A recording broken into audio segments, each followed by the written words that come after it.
मुख्यमंत्री फडणवीसांनी मनमानी आणि अनावश्यक खर्चाला ब्रेक लावल्याची माहिती समोर आली आहे। कारण की नव्या निविदा किंवा खरेदी प्रस्तावांना प्रशासकीय मान्यता देण्यास त्यांनी बंदी घातली आहे। अर्थ विभागाची सूत्र हाती घेतली आणि ही सूत्र हातात घेताच मुख्यमंत्र्यांकडून हे आदेश जारी केले गेलेले आहेत। येत्या 15 फेब्रुवारीपासून कोणत्याही खरेदी प्रस्तावांना वित्त विभागाकडून प्रशासकीय मान्यता नसणार आहे। फर्निचरची दुरुस्ती त्यामध्ये आहे, ड्रायव्हर मशीन, संगणक उपकरणं, सुटे भाग, भाड्यानं कार्यालय घेणं, सेमिनार्स, भौतिक कार्यशाळा या संदर्भातील बाबींसंदर्भात खर्चाचा समावेश आहे यामध्ये।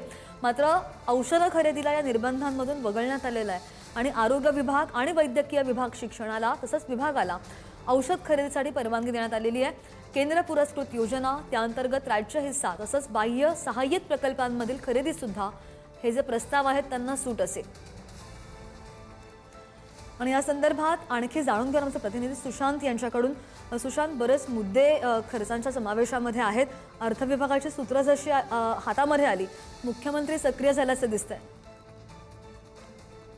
सध्या बघितलं असेल तर लाडकी बहीण योजनेमुळे राज्याच्या तिजोरीवर ताण पडलेला आहे आणि अनेक निर्णयांना काटे लावण्यात येते। याच पार्श्वभूमीवर आता राज्याचे मुख्यमंत्री देवेंद्र फडणवीस यांनी अजित पवार यांच्या निधनानंतर अर्थ खात्याची सूत्र स्वतःच्या हातात घेतली आणि काही कठोर निर्णय जे आहेत ते घेण्यात आलेले आहेत। राज्यातील सरकारी विभागातून होणाऱ्या मनमानी आणि अनावश्यक खरेदीवर आळा घालण्याचा निर्णय मुख्यमंत्री देवेंद्र फडणवीस यांनी घेतलेला आहे। अर्थात आपण जर बघितलं असेल तर 15 फेब्रुवारीपासून कोणत्याही खरेदी प्रस्तावांना मान्यता देण्यात येणार नाही, तसंच नव्या निविदा देखील काढण्यात येणार नाहीत असे निर्देशच वित्त विभागाकडून सर्व विभागांना देण्यात आलेले आहेत। तसा शासन निर्णय जो आहे तो सध्या आत्ताच निघालेला आहे। अगदी अगदी धन्यवाद दिलेल्या सगळ्या सविस्तर माहितीसाठी सुशांत।